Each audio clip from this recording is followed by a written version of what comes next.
కొండగట్టు అంజన్న గిరి ప్రదక్షిణలో కులమత రాజకీయాలకు అతీతంగా భక్తులంతా పాల్గొనాలని పిలుపునిచ్చారు చొప్పదండి ఎమ్మెల్యే మేడిపల్లి సత్యం.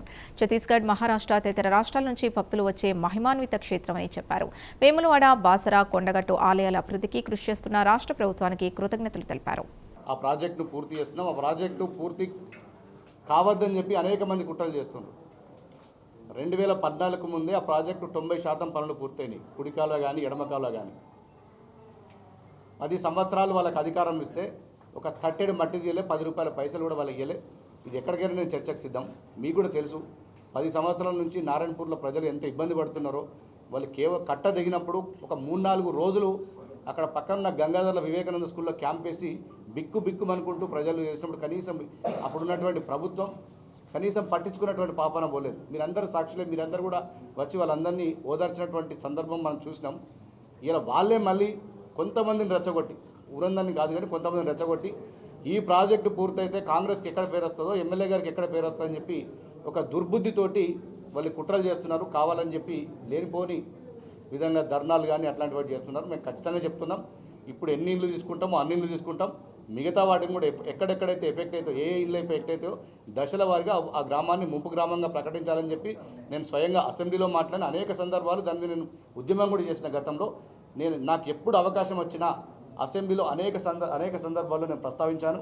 అదేవిధంగా ముఖ్యమంత్రి గారికి వేడుకున్నాను, ఉత్తమ్ కుమార్ రెడ్డి గారికి వేడుకున్నాను. ఖచ్చితంగా ఏ ఇండ్లు అయితే ఎఫెక్ట్ అవుతాయో అవన్నీ కూడా తీసుకుంటాం. నిజంగా ఊరంతా ఎఫెక్ట్ అయితే, మన ప్రాజెక్టు పూర్తయితే ఎన్ని ఇండ్లు ఎఫెక్ట్ అయితే అవన్నీ కూడా తీసుకునే కార్యక్రమం చేస్తాం. నేను గతంలో చెప్పిన దశల వారీగా ముంపు గ్రామంగా ప్రకటించే కార్యక్రమం చేస్తామని చెప్పి దానికి కట్టుబడి ఉంటాం. ఆ 40 కుటుంబాలు సెలెక్ట్ చేసింది మేము కాదండి. అది గత ప్రభుత్వం బీఆర్ఎస్ ఉన్నప్పుడే ఏదైతే ముంపు గురవుతున్నాయో ఇండ్లు అని చెప్పి గత ప్రభుత్వం ఉన్నప్పుడు వాళ్ళే గతంలో ఉన్నటువంటి ఇంజనీర్లు అధికారులు ఆ 40 ఇళ్ళని వాళ్ళే చేసిండ్రు. మేడిపల్లి సత్యం చేయలేదు, మేడిపల్లి సత్యం చెందినటువంటి ఇంజనీర్లు చేయలేదు. ఎందుకంటే దానికి సంబంధించినటువంటి డాక్యుమెంట్స్ అన్నీ వాళ్ళ దగ్గర ఉన్నాయి. 2014 నుంచి 23 మధ్యలో ఈ 40 ఇళ్ళు ఎఫెక్ట్ అవుతున్నాయని చెప్పి అప్పుడు స్మితా సబర్వాల్ వీళ్ళందరూ వచ్చి ఈ 40 ఇళ్ళు తీసుకోవాలని చెప్పారు. నేను కాదు చెప్పింది. అదే ఇళ్ళని ఇప్పుడు తీసుకోవడానికి దానికి సంబంధించి మేము పరిహారం ఇప్పించిన వాళ్ళకి కనీసం ఒక 10 రూపాయలు కూడా పరిహారం ఇప్పించాలి 10 ఏళ్ళ అధికారం నుండి. నేను వచ్చినాక 23.5 కోట్లు విడుదల చేసిన, మళ్ళీ ఒక 20 కోట్లు కూడా ఇప్పుడు విడుదలకు రెడీగా ఉన్నాయి. మొత్తం గ్రామాన్ని తీసుకోవాలని నాకు కూడా ఉంది.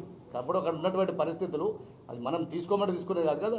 వాళ్ళు అధికారులు ఏ విధంగా నిర్ణయిస్తారు, ఇంజనీర్లు వాళ్ళంతా ఎక్స్పర్ట్స్ ఏ విధంగా నిర్ణయిస్తారో ఆ విధంగా నా డిమాండ్ కూడా తీసుకోవాలని నేను గతంలో అనేక సార్లు అసెంబ్లీలు మాట్లాడినా. మీకు కావాలంటే దానికి క్లిప్ కూడా చూపిస్తున్నాను. నారాయణపూర్ గ్రామాన్ని పూర్తిగా ముంపు గ్రామంగా ప్రకటించాలని చెప్పి నేను అనేక సార్లు మాట్లాడినా. ముఖ్యమంత్రి గారికి స్వయంగా ఆ గ్రామానికి ఉత్తమ్ కుమార్ రెడ్డి గారు తీసుకొచ్చి ప్రోగ్రాం పెట్టిన. ఎందుకంటే ఆ గ్రామం మీద ఉన్నటువంటి కమిట్మెంట్ గతంలో మనం ఉద్యమించినాం. ఆ గ్రామానికి న్యాయం చేయాలని చెప్పి ఇరిగేషన్ మంత్రి ఉత్తమ్ కుమార్ రెడ్డి గారిని తీసుకొచ్చి ఆ గ్రామంలో మీటింగ్ కూడా పెట్టి అక్కడ ఉన్నటువంటి పరిస్థితులను మంత్రి గారికి ఎక్స్ప్లెయిన్ చేసిన.